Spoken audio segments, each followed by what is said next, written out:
What does that say about us, this inbuilt misogyny against women who are successful or succeeding?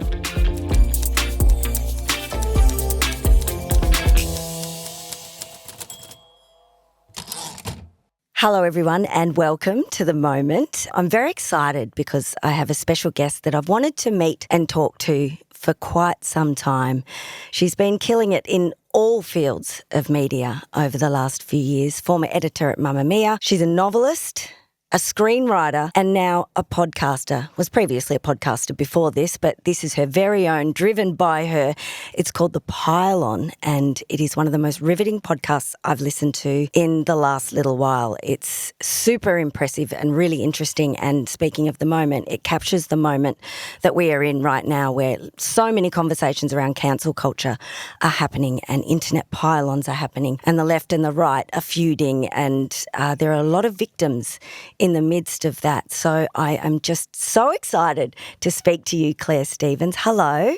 Hello. Thanks for having me. Oh, Clare, this is an amazing thing that you've done. Your book, your novel, Worst Thing I've Ever Done, and then also the podcast, The Pile-On. I wanted to know, how has writing the book and doing the podcast series informed your understanding of cancel culture?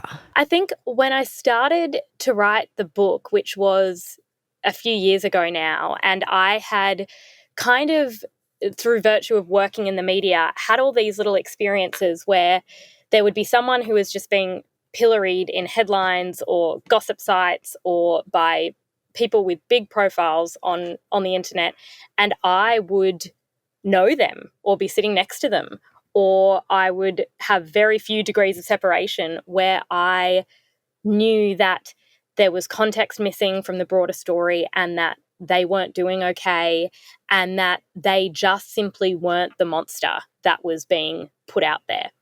And so I kind of had that nugget of an idea. And then as I was writing the book, I kept thinking, because writing a book takes a bloody long time. It's not like with a podcast, for example, you can have something you want to talk about today. It goes out in a few days' time. You know it's not going to date.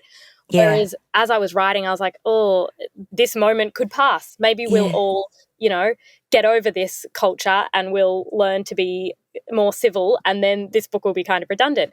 But as I was writing, I realised, no, that's not going to happen. And all these stories kept popping up. So I spoke to a bunch of high-profile people who had been at the centre of these pile-ons that was originally just to get the emotional truth for the book. And then the more I spoke to them, the more I was like, this has to be a podcast one day. Yeah. So that's what The Pile-On is. Yeah, and in a way it's part of, I guess, your career as a multimedia person, in a sense. You've done all the things, and you've got a creative side as well. It's a lot to take on. But is this something that comes naturally to you, given you've already worked in all the different fields of media regardless? Yeah, and I think there were I just knew there were different ways to tell this story. The novel is very much, the aim there was that for people who haven't worked in media or who have never experienced it, I wanted to evoke the feeling of the alienation and the suffocation of being at the center of one of those pylons. And and I needed it to be fictional because I needed to be able to manipulate all the architecture around it so that you felt empathy for this person, that you could still see that they had made a mistake, but you had the empathy. And I think what the podcast does is it's sort of stepping into more of a minefield, and there are more kind of conversations about it because people do want to look at the very specific instances I'm talking about and debate it, even though the core message is the same, which is just empathy, just having empathy for people, even if you disagree with them, even if you think they've made a mistake. I've been thinking a lot about this. What have we lost in terms of our humanity in the last perhaps decade when these pile-ons started to happen at a greater extent? What are we missing in our personalities or forgetting in our humanity that allows these things to happen? I think on the one hand, some version of this has always existed for all of human history. There was, hangings in town squares and things like where people cheered on, and you think that is just awful. But this is probably a similar kind of death in a way for a person. Yeah, so it's this kind of social death and scapegoating and ostracism that I think is still happening, but the difference is I think, the medium. And the medium of the internet, and the more time we spend online and the more we are just completely migrating our entire society and all our values to the online space, the more we're doing that, the quicker we are to do this, and the more polarized we're becoming, the more quickly we're just dehumanizing anyone who doesn't fit into our worldview. I think the other thing is that I've been thinking about recently is this is probably the time in human history where we have spent the least kind of rich, valuable time with other humans, yet been exposed to huge The parts of the world. population Yeah. through social media and the internet.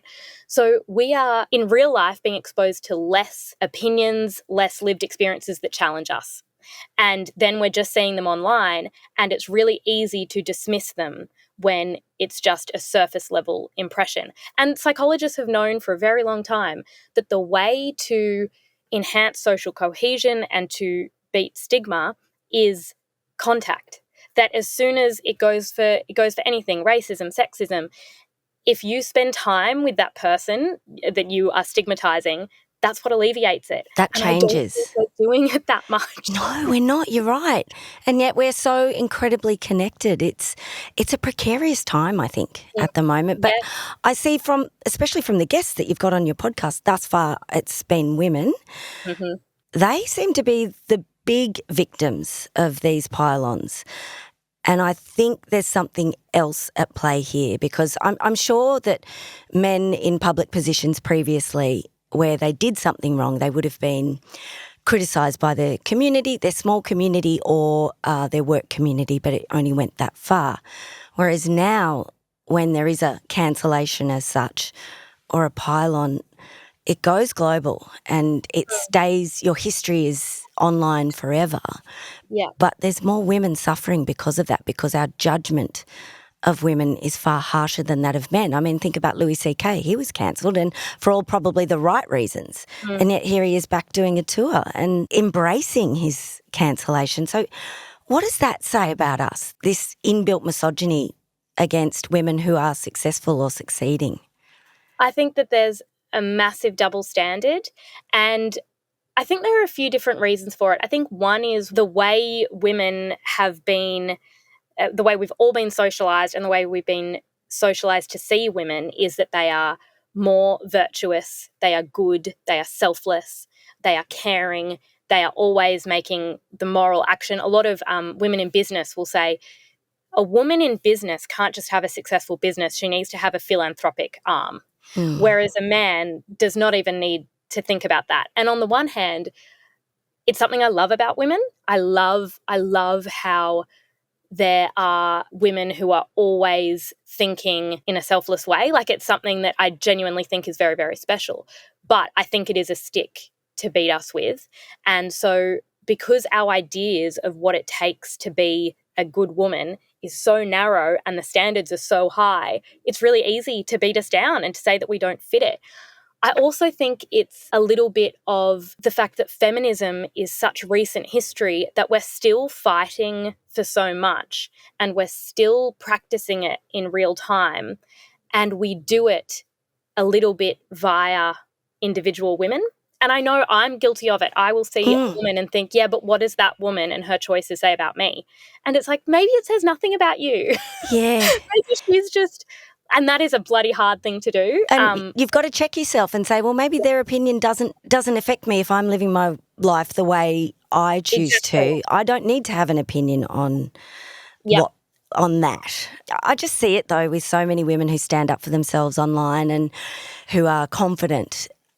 What is happening to them at the moment? And I think of somebody like Abby Chatfield and also Hannah Ferguson, who was your first guest, who experienced a pylon in recent history, but then also experienced one while you were recording, essentially, and spoke about it. It's amazing. But what's happening to these women is violence. And why is it not seen as such? Because they're told that they will be killed, essentially, or they will be, abused. What's wrong with us?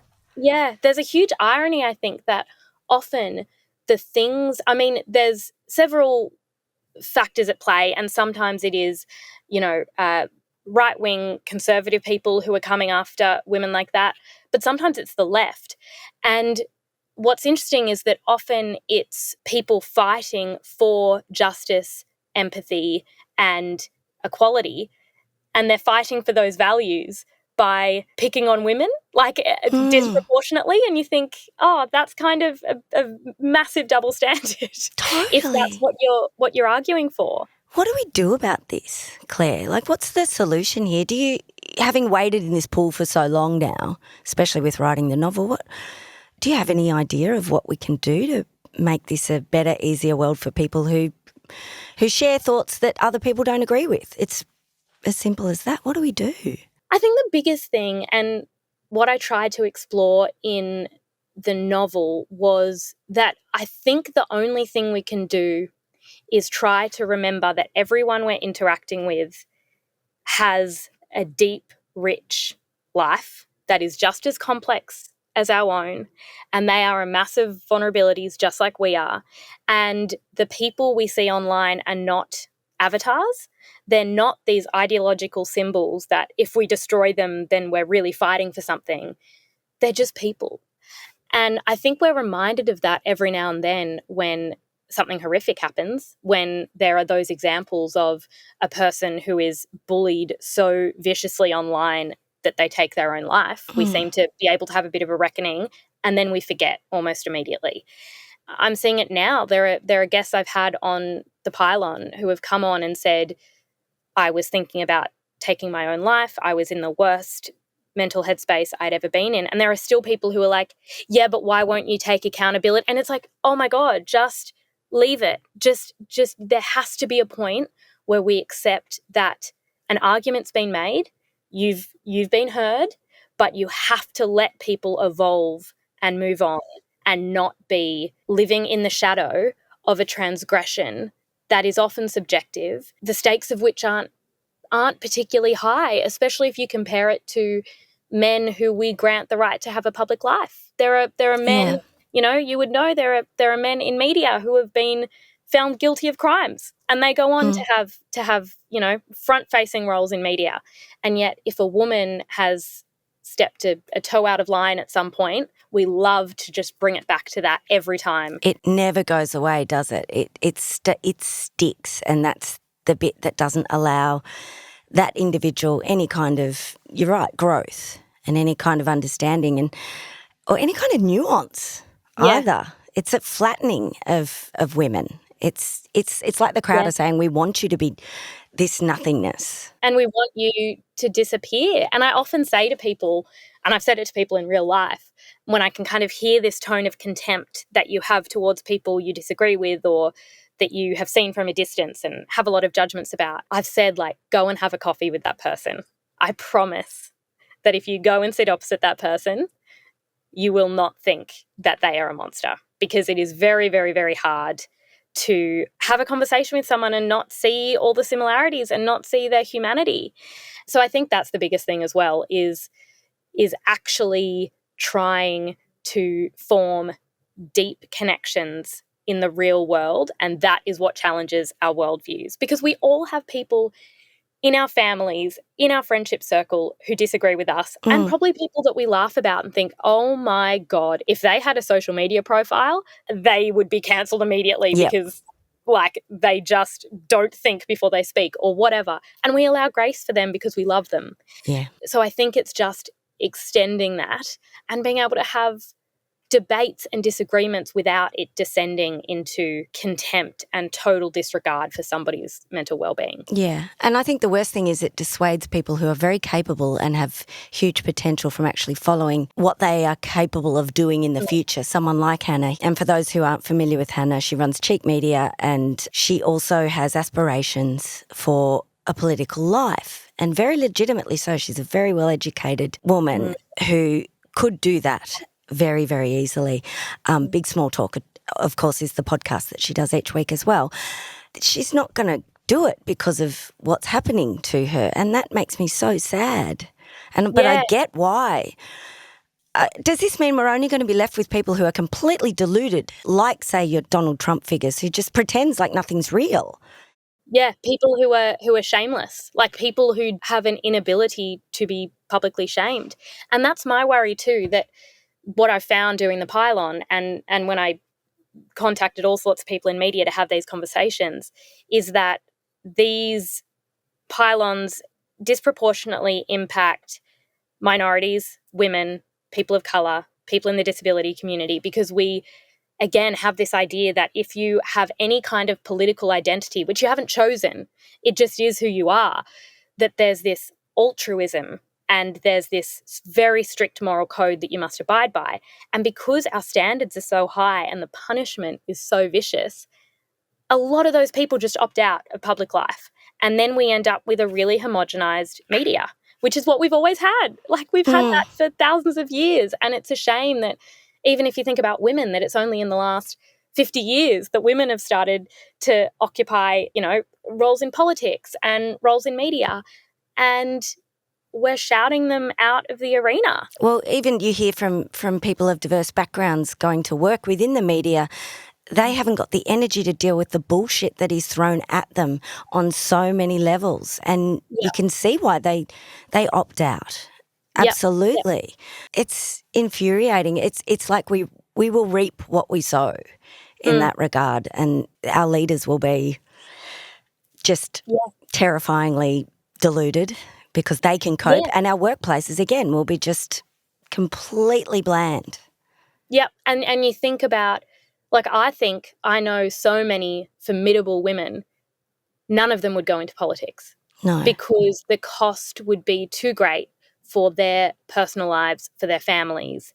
It's just something you couldn't even fathom. I often think that because I know that the role of a politician is to be held to account by the public, and that is so important. But when it veers into the territory of abuse and simply dehumanizing them and acting like they have no right to a personal life or any right to put a step wrong, then we're just setting a narrower parameter of who can be a politician, and the only people are going to be absolute psychopaths. Yes. Who can withstand it. Yeah. And we don't want psychopaths. No. Like, I think we're moving towards a more empathetic world in so many ways, and we're realising how the systems that have been created have trapped us in ways of living and ways of thinking that aren't necessarily healthy for our human soul. So, and yet here we are continuing by not allowing our spaces to be open to more interesting people to take those jobs. It's really infuriating to watch it. Yeah. I'm joined by Claire, the founder of Miiroko, who's going to save us from any home hair disasters happening ever again. With Miiroko, it bridges the gap between hairdressers and at-home hair colouring. It's a beautiful product. It's gentle, it's safe, and it's really easy to use. Claire, tell me about Miiroko. Where did the idea come from? Who was it for? So working as a hairdresser in the salon, I could see that so many people were struggling to get an appointment. They were finding it quite a chore to do their hair. And so the alternative was a supermarket box dye, which was really way too harsh and too strong and too difficult to get it right. So what I wanted to do was create something that had the beautiful results of the salon quality colour, but it was easy enough to do at home. And how easy is it to use? It's really easy, Myf. You'll be fine.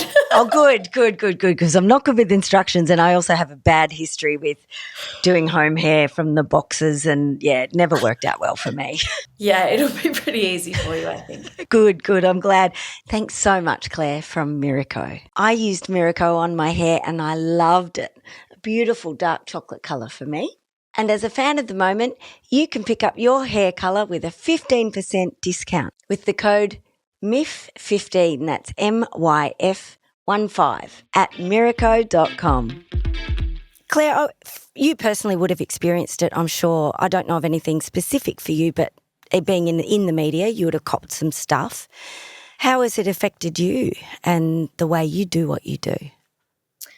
I have had a few little experiences throughout the years where it does make you really scared. And I think a few things happen. On the one hand, because I've written online for such a long time, there have been moments where I've really appreciated the feedback. Like, Yeah. You can learn from criticism occasionally. Yeah. Like, that's a possibility too. Yeah, and I think it's the spirit and the manner in which it's done. I've written op-eds and then received really detailed emails from people explaining a perspective that I missed, and I pretty much always write back and say, thank you so much for taking the time to engage with this respectfully when you could have just blasted me. So on the one hand, I feel like I've been able to learn a lot from those conversations. But then what often happens is it's the times where somebody's slamming you, they are speaking to you in such a way that there's no cause for redemption. They just think you're a disgusting human being. You've said something they don't agree with or used a tone that they don't like, and therefore they are just churning and churning and churning really, really cruel commentary. And I think what we also need to acknowledge is that when you're at the receiving end of that, it's really hard to take it on because you can't untangle the legitimate criticism from the contempt. And a normal person can't deal with being told you're a monster. And so sometimes I feel like saying to those people, hey, you've got a point. Like, and I would love to have this conversation with you. But if you're going to speak to me like that, I can't engage in this conversation. Like, that's just not. That if somebody came up to me and yelled at me on the street, I'm not going to stand there and take it. No. And sometimes I think women feel like they should. Well, we're told that we should because that's, we're accommodating, we're nice, Exactly. Sugar and spice, all things nice and all of that stuff back to the very early years of our development. Yeah, and I've spoken to a lot of people in media who say that, and I wonder if you've had this, that there was a point in taking on and reading everything and seeing all the criticism, that there's one point that you get to where you go, okay, I either keep reading this and keep engaging with it and I can no longer do this job.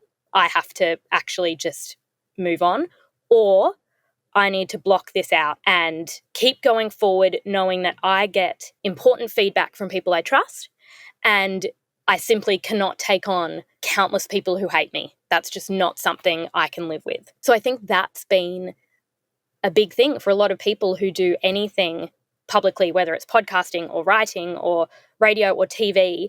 You just have to draw that line in the sand. And there are people who will say, oh, this person blocked me when I had feedback, and it's like, no, they don't have to have you abuse them in your messages.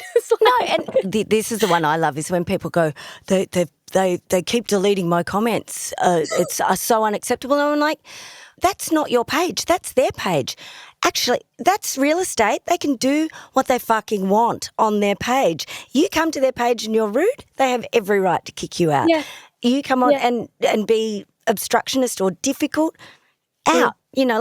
Where is the entitlement of these folk that just come in and think they can say whatever they like cause a ruckus and then just disappear? It's not cool. I know. So I think we need to throw a bit back sometimes. Have you had a moment? Oh, I've had many. I've had many over the years, and yes, it does get easier because you do set up a thick skin or a thicker skin, and you understand that if anything is presented in a way that's not even close to the truth, there's actually no point in standing up for yourself because it almost creates more drama. And it's it's a harsh lesson to learn. And I also think, when it happened in the early days, there'd be things I'd say on radio that would end up, there'd be meetings about, and it was a different way of going about it. But, messages would be on the text line. You'd see it. It'd be public if you said something wrong. And then your bosses would know. But it changed me too. It took a bit of innocence out of me. And I think that's the sad part because I don't think it's almost beaten out of you. I don't think that's the case, sadly, for a lot of men. It's more so the women that suffer. And it feels sad because it felt like it stunted my potential in a way in those early days. And your risk-taking. Yeah, and I wonder what that person would have turned out like had there not been, criticisms about this or that, and you don't even remember what they are now 20 years later half the time. And they happen all the time and you're misrepresented and things happen but it's part of the job, but it's a sad part of the job, I think. It's really sad because it means you're not yourself, your true, authentic self. I know. And I think, the standards are so high for any woman who does anything in public. And then we also look at the extreme versions and, women who end up with like substance abuse issues or engaging in a whole lot of plastic surgery or eating disorders, and we blame them for that too. And it's like, no, it's all part of the system. Yeah. That's what all of this leads to. All of this is actually about keeping us in our boxes and ensuring that we don't grow and develop and learn and become better people or, decide what direction we want from our lives. It's just about get back in your box, don't be up yourself, and just shush, little lady, really. But other women do it to other women too. That's the other issue, the internalised misogyny that we've all grown up with, which I think we really need to examine too. But then again, we're doing a lot of examining of ourselves, and I'm not sure another half of the population has to do any of that examining. So it just everything's freaking work, and we're told to be quiet, and I'm over it. Same. Well, Claire, I think it's brilliant what you're doing, and I do think this is going to become quite an important document as a moment in time and where we are culturally, and I thank you for that. Well, thank you. That's a lovely way to put it. I hope that's what it does, because as you were saying, like all the criticism can make you really doubt anything and have quite a perfectionist lens on anything you do and really focus on the imperfections in being able to tell any kind of story. But I think leaning into like, this is just the kind of story I'm trying to tell at the moment, at this point in time. And I would like it to be something we can look back on and see where our public discourse broke down. Well, the podcast is called The Pile On, and as I said, it's absolutely riveting and disturbing, and so many emotions while I was listening to it. It's a lot, but I think it's very worthy, and the book is called Worst Thing I've Ever Done.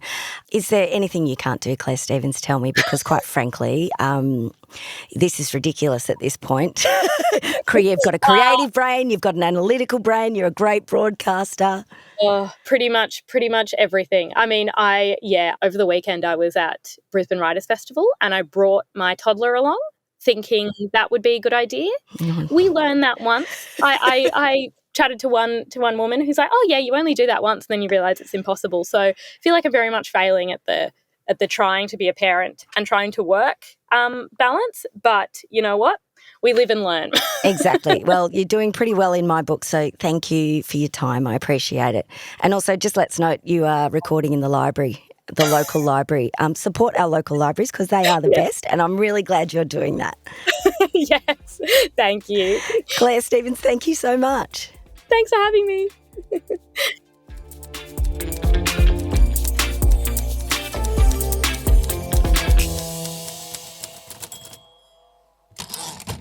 This is an MIK made production, recorded on Gadigal land. Always was and always will be Aboriginal land.